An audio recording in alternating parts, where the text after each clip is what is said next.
para pengunjung sidang yang terhormat, rekan-rekan media yang saya hormati. Segala puji bagi Allah Subhanahu wa Ta'ala. Yang mulia, para pengunjung sidang yang terhormat, rekan-rekan media yang saya hormati. Segala puji bagi Allah Subhanahu wa Ta'ala.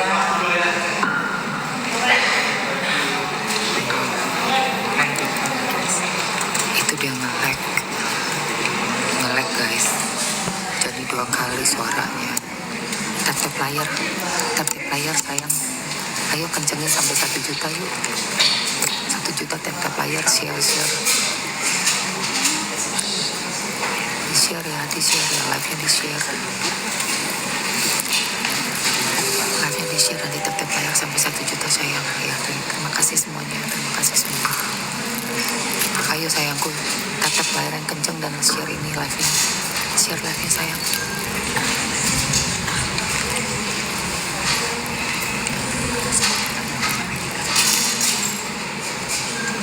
Pembacaan duplik sebentar lagi, tolong bantu tap layar dan di share ke semua teman-teman kita, keluarga kita di rumah.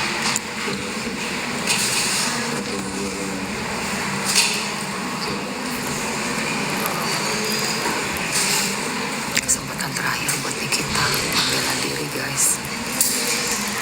Ayo kita semuanya doa ya, doa yang terbaik. Bismillahirrahmanirrahim.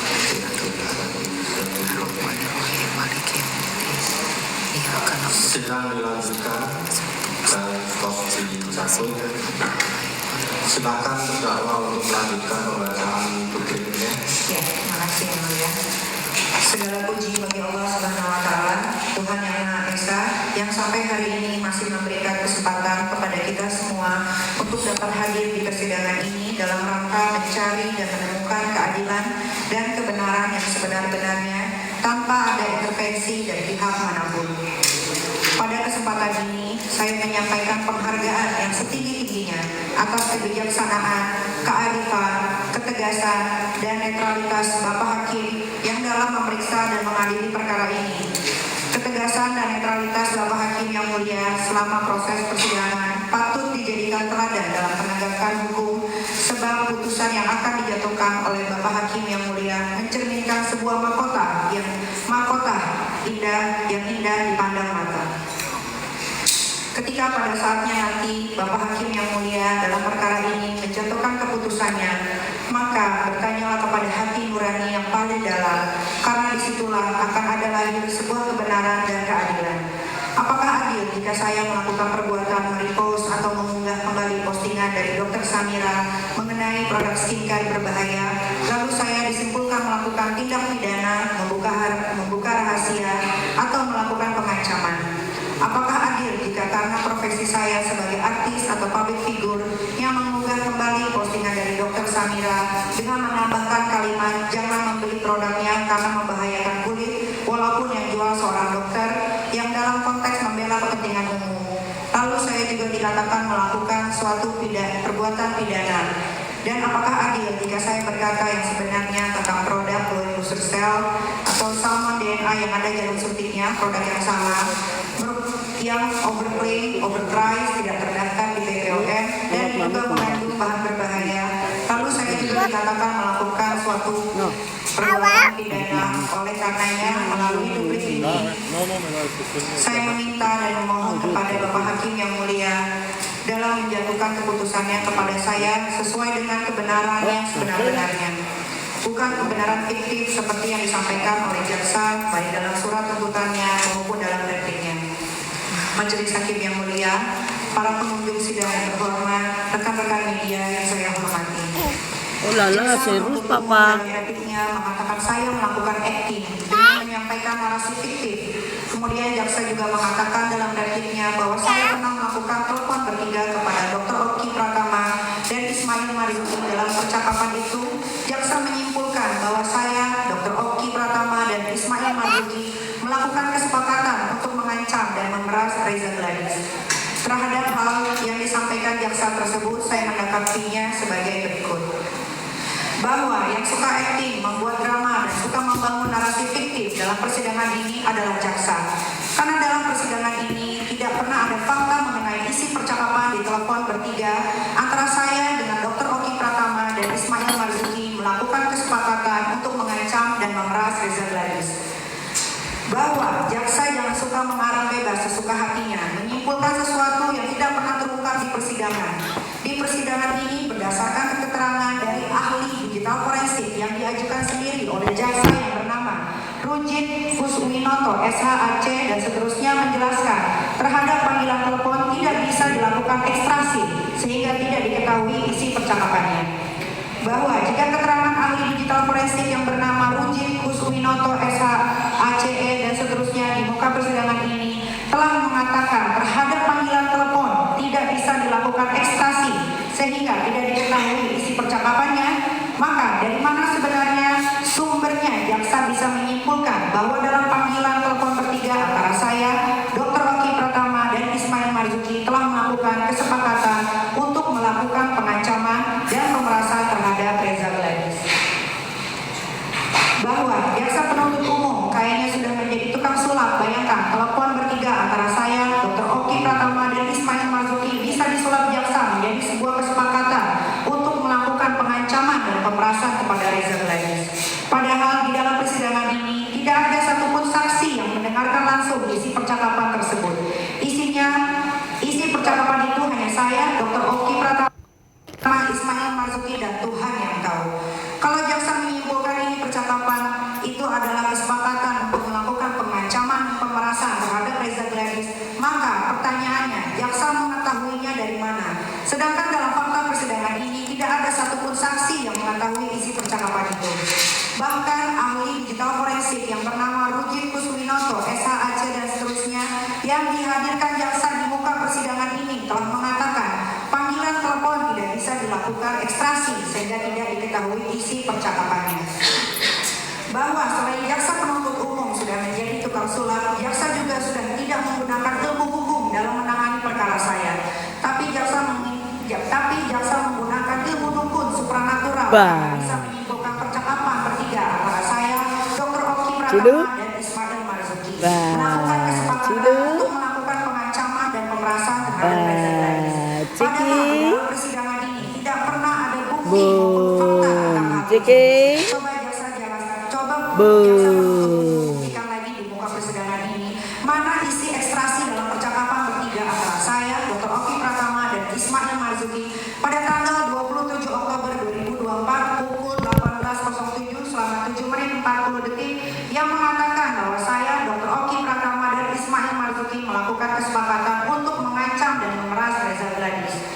Bahwa adanya riwayat panggilan telepon bertiga antara saya, Dr. Oki dan Ismail Marzuki pada tanggal 27 Oktober pada pukul 18.07 selama 7 menit 40 detik hanya membuktikan bahwa benar adanya komunikasi kami bertiga, tapi tidak membuktikan isi percakapan yang ada dalam pada panggilan telepon tersebut adalah suatu kesepakatan antara saya, Dr. Oki Pratama, Ismail Marzuki untuk mengancam dan memeras Reza Gladys.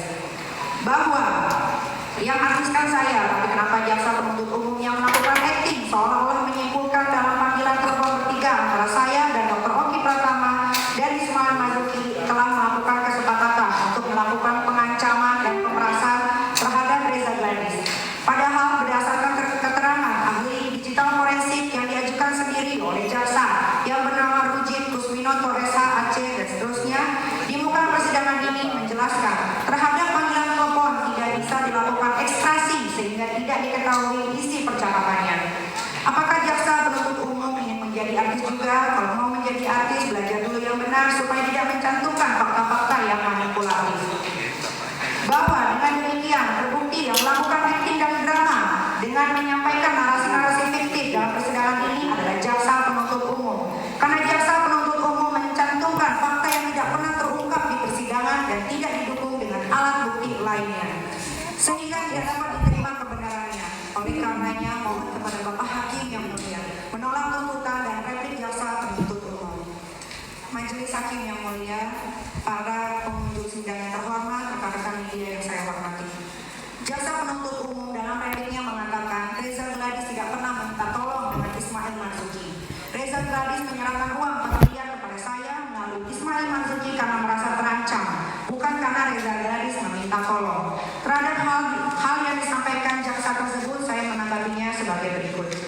bahwa dalam repliknya jaksa penuntut umum menyebutkan akan menyadarkan saya melalui fakta persidangan dengan kalimat sebagai berikut, bahwa jaksa penuntut umum akan menyadarkan terdakwa Nikita Mirzani melalui fakta persidangan bahwa saksi Reza Gladys tidak pernah meminta tolong kepada saksi Ismail Marzuki untuk dipertemukan dengan terdakwa Nikita Mirzani, bahwa jaksa penuntut umum sudah melakukan kebohongan di persidangan ini dengan membangun narasi-narasi fiktif, karena dalam persidangan ini saya mengajukan bukti rekaman percakapan antara Ismail Marzuki dan Reza Gladys yang narasi kalimatnya saya kutip sebagai berikut. Reza Gladys, gimana ya Ma'il? Biar dibantu apa, direview apa, gimana caranya gitu? Aku bingung Ma'il. Ismail Marzuki, oh itu gampang, itu gampang, itu gampang. Reza Gladys, bisa ya Ma'il, dibantu ya Ma'il. Ismail Marzuki, bisa dong, bisa. Ya nanti aku tinggal konfirmasi. Aku bilang ke Nikita. Potongan percakapan di atas sudah saya jadikan bukti dalam persidangan ini sebagaimana tercantum dalam bukti nomor T50. Bahwa saya juga mau menyadarkan jaksa penuntut umum. Coba jaksa penuntut umum gunakan mata dan telinganya untuk membaca dan mendengar lagi narasi percakapan di atas yang saya transkrip ke dalam bentuk kalimat. Di situ jelas terlihat Reza Gladys meminta bantuan kepada saya melalui Ismail Marzuki. Apakah kalimat dari Reza Gladys yang mengatakan gimana ya Ma'il, biar dibantu apa, direview apa, gimana caranya gitu? Aku bingung Ma'il, bukan permintaan tolong. Kalau menurut jaksa itu bukan permintaan tolong dari Reza Gladys seperti yang ada dalam repliknya, terus apa dong itu? Apakah kalimat gimana ya Ma'il, biar dibantu apa, direview apa, gimana caranya gitu? Aku bingung Ma'il, itu adalah kalimat permintaan Reza Gladys untuk diancam atau diperas. Baca dan dengarkan baik-baik jaksa, jangan banyak menghayal. Bahwa selanjutnya bukti Reza Gladys meminta tolong kepada saya melalui Ismail Marzuki juga terbukti dalam adanya percakapan Reza Gladys yang menyampaikan kepada Ismail Marzuki sebagai berikut. Reza Gladys, tapi Kak Niki bisa bantu aku kan main, aku pengen baikan, aku gak mau berantem, aku sama siapa gak pernah ribut. Ismail Marzuki, iya santai-santai bisa. Reza Gladys, oke Ma'il sambil ketawa. Ismail Marzuki, nanti coba ya Ma'il lihat dulu gimana. Reza Gladys, ya tolonglah Ma'il. Buat jaksa, saya juga mau menyadarkan Anda, jangan butakan hati Anda dengan membangun narasi-narasi fiktif di persidangan ini. Coba buka lebar-lebar mata dan baca baik-baik kalimat percakapan di atas. Bagian mana yang jaksa bilang kalau Reza Gladys tidak pernah meminta tolong kepada saya melalui Ismail Marzuki. Kalimatnya, tapi kan Niki bisa bantu kan Ma'il? Aku kan pengen baikan, aku gak mau berantem, aku sama siapa gak pernah ribut. Dan kalimat dia tolonglah Ma'il jelas-jelas merupakan kalimat permintaan tolong dari Reza Gladys kepada saya melalui Ismail Marzuki. Tapi kenapa jaksa bilang Reza Gladys tidak pernah meminta tolong kepada saya melalui Ismail Marzuki? Apakah jaksa tidak bisa membaca kalimat yang pakai tulisan bahasa Indonesia? Apa perlu kalimat percakapan itu diganti jadi bahasa Inggris, bahasa Belanda, atau bahasa Rusia supaya jaksa bisa paham? Bahwa kalau jaksa menyimpulkan itu bukan permintaan tolong dari Reza Gladys kepada saya melalui Ismail Marzuki, saran saya alangkah baiknya jika jaksa penuntut umum pergi ke dokter spesialis THT untuk melakukan pengecekan mata dan telinga agar bisa normal kembali penglihatan dan pendengarannya. Bahwa fakta lain yang membuktikan Reza Gladys meminta tolong kepada saya diperoleh dari keterangan Dr. Oki dan keterangan Ismail Marzuki, di mana dalam persidangan ini keterangan dari Dr. Oki Pratama dan Ismail Marzuki saling bersesuaian mengatakan Reza Gladys meminta bantuan saya. Bahwa berdasarkan uraian fakta tersebut di atas, maka kesimpulan jaksa penuntut umum yang mengatakan Reza Gladys tidak pernah meminta tolong kepada saya melalui Ismail Marzuki terbukti adalah kesimpulan yang penuh dengan rekayasa dan kebohongan. Oleh karenanya mohon kepada Bapak Hakim yang mulia agar menolak replik jaksa penuntut umum tersebut. Majelis Hakim yang mulia, para pengunjung sidang yang terhormat, rekan-rekan media yang saya hormati. Jaksa penuntut umum dalam repliknya mengatakan saya telah dimanjakan oleh Bapak Hakim yang mulia. Cuma karena saya dan penasihat hukum saya mengajukan saksi meringankan dan mengajukan persidangan ini.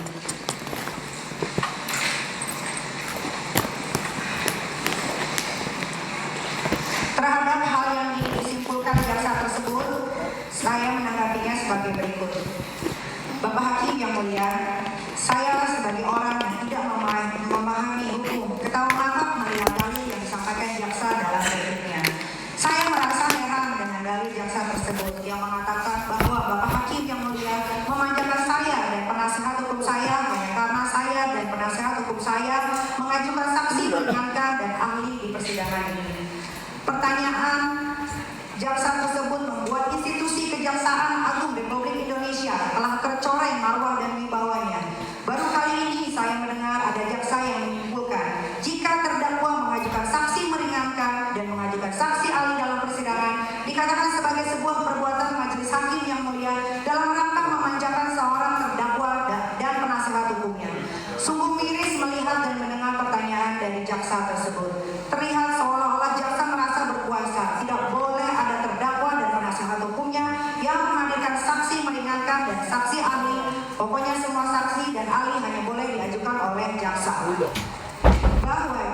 Bahwa sejak kapan aturan hukum di negeri Republik Indonesia ini menyatakan kalau terdakwa dan penasihat hukumnya mengajukan saksi meringankan dan mengajukan ahli disimpulkan sebagai sebuah bentuk perbuatan majelis hakim dalam rangka memanjakan seorang terdakwa dan penasihat hukumnya. Jaksa silakan bikin aturan hukum sendiri saja supaya bisa sesuka hati mempermainkan hukum. Pertanyaan seperti itu bukan hanya tidak pantas tapi juga menunjukkan betapa dangkalnya pemahaman jaksa terhadap hukum acara pidana di negeri ini. Kalau jaksa penuntut umum tidak paham mengenai hukum acara pidana di Indonesia, mengenai hak terdakwa dan penasihat hukumnya mengajukan saksi meringankan atau ahli di persidangan, sebaiknya jangan menangani perkara saya karena sikap jaksa penuntut umum ini sudah mencoreng, membuat malu dan merendahkan marwah Kejaksaan Republik Indonesia. Bahwa setahu saya dalam hukum acara pidana, terdakwa dan penasihat hukumnya diberikan oleh KUHP untuk menghadirkan saksi meringankan atau saksi ahli di dalam persidangan. Dalam perkara ini saya dan penasihat hukum saya menggunakan haknya untuk mengajukan saksi meringankan, saksi ahli seperti tertulis dalam pasal 65 KUHP yang berbunyi terdakwa atau penasihat hukumnya berhak untuk mengusahakan dan mengajukan saksi atau orang lain yang dapat memberikan keterangan yang menguntungkan bahwa saudara biasa menangani perkara yang terdakwa dan penasihat hukumnya selalu mengikuti apa kemauan dari jaksa. Sehingga ketika jaksa mendapat saya dan penasihat hukum saya yang melakukan perlawanan dan mengajukan saksi meringankan atau saksi ahli dan disetujui oleh Bapak Hakim yang mulia, langsung dianggap sebagai bentuk sikap yang manja dan spesial yang diberikan oleh Bapak Hakim yang mulia. Bahwa saya menghadirkan saksi meringankan dan saksi ahli dalam persidangan ini adalah hak hukum saya yang dijamin oleh KUHP, bukan bentuk perbuatan majelis hakim dalam rangka memanjakan saya dan penasihat hukum saya. Pertanyaan jaksa tersebut merupakan bentuk pelecehan terhadap independensi, martabat dan marwah peradilan. Karena dengan entengnya jaksa menuduh Bapak Hakim yang mulia tidak adil hanya karena Bapak Hakim yang mulia memberikan ruang kepada saya untuk membela diri dengan cara menggunakan hak hukum saya dan penasihat hukum saya menghadirkan saksi meringankan dan saksi ahli. Bahwa selain itu, pertanyaan dari jaksa juga seolah menegaskan dirinya bahwa saudara jaksa yang paling berkuasa di sini bukan Bapak Hakim yang mulia yang mengadili perkara ini. Jaksa mendeklar tidak boleh ada pihak-pihak yang mengajukan bukti, saksi meringankan dan saksi ahli selain dari jaksa. Saudara jaksa yang mengasumsikan keadilan ini adalah miliknya. Hanya jaksa yang boleh diberi kesempatan oleh Bapak Hakim yang mulia untuk mengajukan bukti, saksi dan ahli. Terdakwa dan penasihat hukumnya tidak boleh dan dilarang untuk mengajukan bukti, saksi meringankan dan ahli. Bahwa kalau saya dan penasihat hukum saya diberikan kesempatan oleh Bapak Hakim yang mulia untuk menghadirkan saksi meringankan dan saksi ahli disebut sebagai sebuah bentuk perbuatan majelis hakim dalam rangka memanjakan saya dan penasihat hukum saya, maka untuk apa kita punya KUHP? Apa persidangan ini tidak menggunakan KUHP? Kalau tidak menggunakan KUHP, kita bakar saja KUHP-nya itu agar jaksa boleh mengklaim hanya dirinya yang boleh didengar di setiap persidangan pidana. Yang lain tidak boleh didengarkan di pengadilan. Bahwa pertanyaan saudara jaksa tersebut hanya memperlihatkan argumentasinya, tapi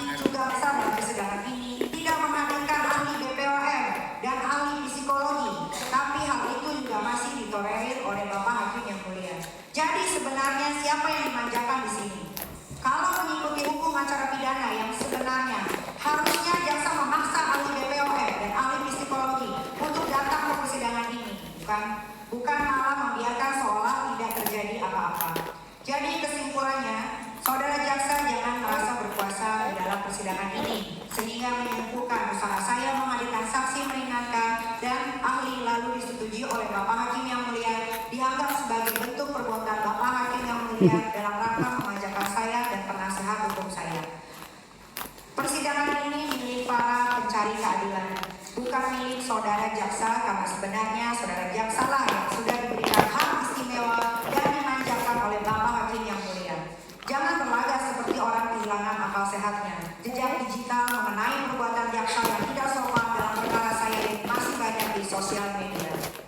Bahwa berdasarkan uraian tersebut di atas, maka kesimpulan jaksa penuntut umum yang mengatakan usaha saya menghadirkan saksi meringankan dan saksi ahli sebagai bentuk perbuatan Bapak Hakim yang mulia dalam rangka memanjakan saya dan penasehat hukum saya adalah kesimpulan yang mengandung rekayasa dan kebohongan yang nyata. Oleh karena itu, Bapak Hakim yang mulia harus menolaknya. Majelis Hakim yang mulia, para penuntut sidang yang terhormat, rekan-rekan media yang saya hormati.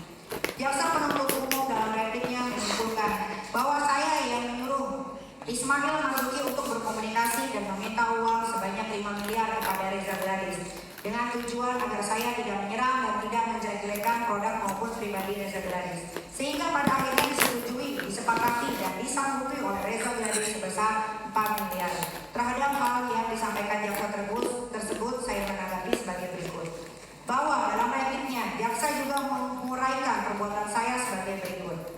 Bahwa sekitar pukul 13.58 WIB terdakwa Nikita Mirzani meneruskan satu gambar nota pembelian e-commerce Loin Booster Cell atau Salmon DNA yang ada jarum suntiknya yang telah diburamkan tanggalnya kepada saksi Ismail Marzuki serta mengirim pesan, ini baru salah satu, belum semua main, bisa hancur kredibilitas sebagai dokter, gua jamin. Bahwa selanjutnya saksi Ismail Marzuki mengirimkan satu gambar nota pembelian e-commerce Salmon DNA atau Loin Booster Cell Glavitcha yang sudah diburamkan tanggalnya kepada saksi Reza Gladys dalam bentuk pesan gambar sekali terbuka pada aplikasi WhatsApp, yang juga saksi Ismail meneruskan pesan dari terdakwa Nikita Mirzani kepada saksi Reza Gladys yang mengatakan bisa hancur kredibilitas Reza sebagai dokter, gua jamin. Bahwa uraian jaksa penuntut umum seperti yang ada dalam repliknya tersebut merupakan cerita fiktif, karangan belakang, manipulasi, dan fakta yang penuh dengan kebohongan. Karena berdasarkan keterangan Ismail Marzuki di persidangan ini, Ismail mengakui tidak pernah memberitahukan kepada saya mengenai hal-hal apa saja yang Ismail sampaikan dalam percakapan kepada Reza Gladys. Ismail Marzuki mengakui di persidangan ini tidak pernah mendapatkan perintah apapun dari saya, apalagi perintah untuk menyuruh Ismail Marzuki meneruskan pesan WhatsApp kepada Reza Gladys. Ismail Marzuki mengakui di persidangan ini bahwa perbuatannya yang meneruskan pesan tersebut kepada Reza Gladys adalah inisiatifnya sendiri tanpa ada perintah atau arahan dari saya.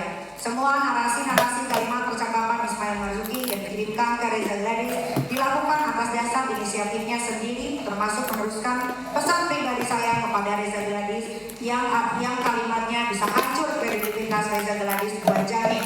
Itu juga adalah inisiatif dari Ismail Marzuki. Di dalam bukti percakapan antara Ismail Marzuki dengan Reza Gladys tertanggal 14 November 2024 pukul 14 WIB sampai 14.20 WIB tidak terdapat adanya riwayat pengiriman gambar nota pembelian e-commerce Loin Booster Cell yang diburamkan tanggalnya. Seharusnya jaksa mengatakan Ismail Marzuki mengirimkan satu gambar nota pembelian e-commerce Salmon DNA yang ada jarum suntiknya yang telah diburamkan tanggalnya kepada saksi Reza Gladys dalam bentuk pesan gambar sekali terbuka pada aplikasi WhatsApp. Maka dalam riwayat chat aplikasi WhatsApp tersebut harusnya masih ada tertinggal jejak bekas pengiriman gambar. Akan tetapi faktanya di dalam riwayat chat aplikasi WhatsApp tersebut sama sekali tidak terdapat atau tidak ada tertinggal jejak bekas pengiriman gambar. Fakta mengenai tidak terdapat adanya jejak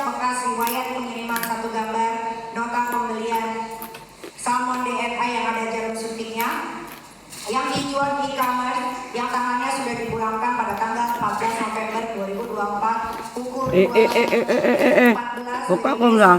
Nah, cinta. dikuatkan dengan keterangan saksi ahli dari jaksa sendiri yang bernama Rujin Kuswinoto, SH dan seterusnya. Mohon kepada Bapak Hakim yang mulia memeriksa kembali riwayat percakapan antara Ismail Marzuki dengan Reza Gladys pada tanggal 14 November 2024 pukul 14 WIB sampai dengan pukul 14.20 WIB. Bahwa artinya jaksa terbukti dalam repliknya telah membuat sebuah cerita fiktif dengan narasi-narasi yang penuh dengan karangan belaka, manipulasi dan fakta yang mengandung kebohongan, bukan didasarkan fakta hukum yang sebenarnya, sehingga kesimpulan jaksa yang mengatakan saya yang menyuruh Ismail Marzuki untuk berkomunikasi dan meminta uang sebanyak 5 miliar kepada Reza merupakan kesimpulan yang bohong. Bahwa begitu pun dengan kesimpulan jaksa yang mengatakan saya bersama-sama dengan saksi Ismail Marzuki mengirimkan 3 gambar salmon DNA atau Louis Busersel, 1 gambar nota pembelian e-commerce Louis Busersel yang telah dikurangkan tangannya kepada saksi Reza Gladys Pretiaksari dalam bentuk pesan gambar sekali terbuka pada aplikasi WhatsApp dijadikan sebagai alat untuk mengancam Reza Gladys merupakan kesimpulan yang bohong. Karena faktanya di dalam chat aplikasi WhatsApp antara Ismail Marzuki dan Reza Gladys telah terbukti tidak terdapat adanya jejak bekas riwayat pengiriman 1 gambar nota pembelian e-commerce salmon DNA yang ada jalan syuting yang telah diurangkan tanggalnya pada tanggal 14 November 2024 pukul 14 sampai 14.20 WIB. Sehingga replik jaksa haruslah ditolak. Majelis Hakim yang mulia, para pengunjung sidang yang terhormat, rekan-rekan media yang saya hormati, jaksa penuntut umum dalam repliknya mengatakan bahwa perubahan pasal yang dilakukannya sah-sah saja karena jaksa menyimpulkan bahwa dia adalah penguasa dan pengendali perkara dengan mengutip asas dominus litis. Terhadap yang disampaikan jaksa tersebut saya menanggapinya sebagai berikut.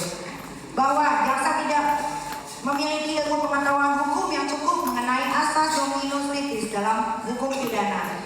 Jika semua jaksa modelannya begini, dapat dipastikan penegakan hukum di Indonesia menjadi carut-marut dan kacau balau disebabkan minimnya dan dangkalnya ilmu hukum yang dimiliki oleh jaksa.